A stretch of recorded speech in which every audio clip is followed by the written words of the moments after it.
I want to ask you about how do you feel about the preparedness of today's college students compared to when you went to college in the 50s? Well, there's quite a difference between the 50s and now. We weren't nearly as technically oriented as we are now. Pretty much everything that we did was done by hand. Didn't even have a slide rule.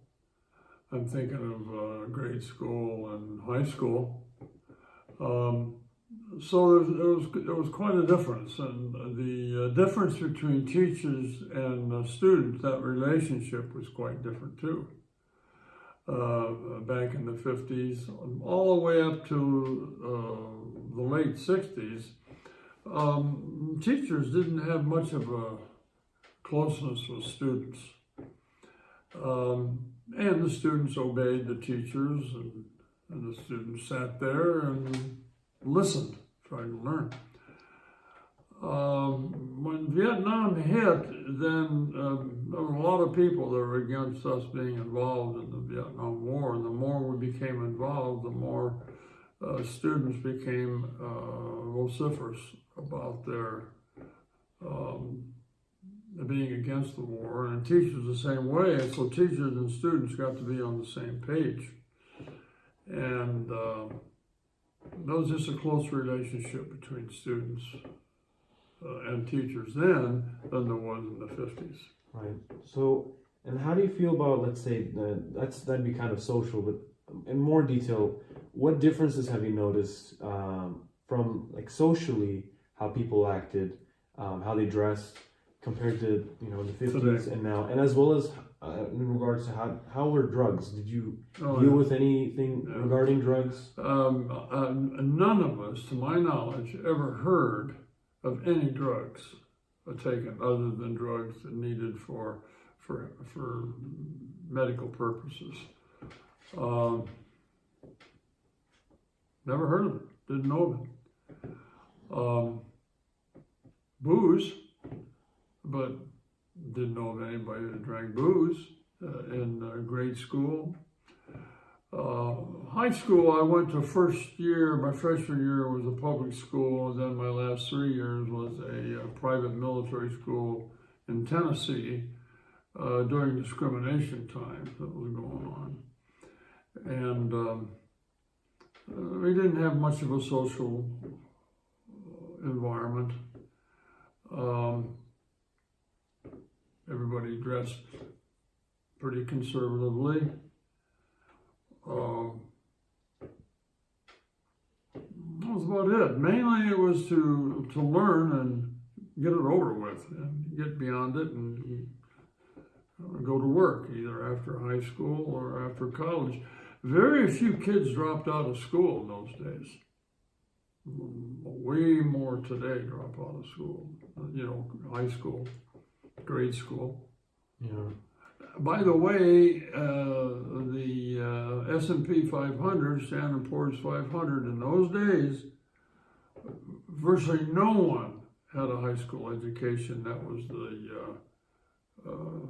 chief executive officer. I see. And as also, how do you feel the cost of education has changed? You know, what I mean by that is, would you be able to pay it with a month's salary, or is it like how today, where it takes a couple of years to pay it off?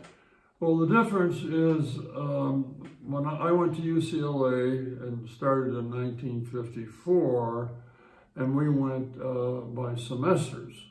2 semesters in a regular year, and I had a 3rd semester for summer if you went to summer school.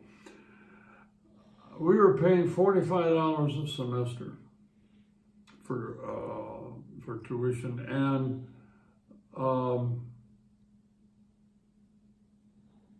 hardly many people could work and that sort of thing for room and board. But it was pretty cheap to go to school. I see. That was it. Yeah, there wasn't anything special beyond that, except you studied a lot and dedicated yourself to passing. And to a large degree, it was graded on the curve.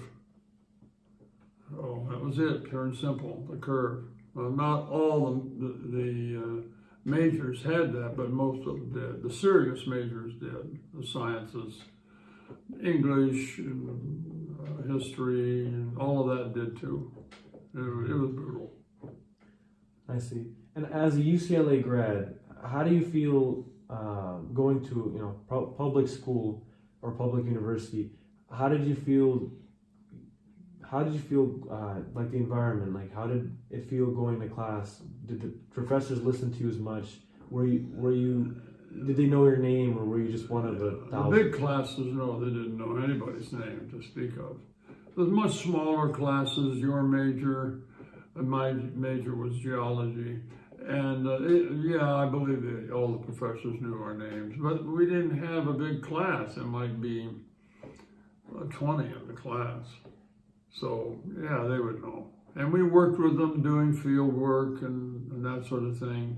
They would show us, how to do certain things. So, yeah, they knew us. But a lot of just general classes that were electives, where you'd have 300, 400 students there, no, they didn't know you. I see. Yeah. So it was a lot cheaper in those days than it is today. Way today. I would say the average person in those days making $350 a month. So they like 12, 13% of a month's salary for your child to go to school for one semester. Yeah, that seems pretty affordable. Yeah, it's affordable. Compared to today. Well, thank you. Yeah.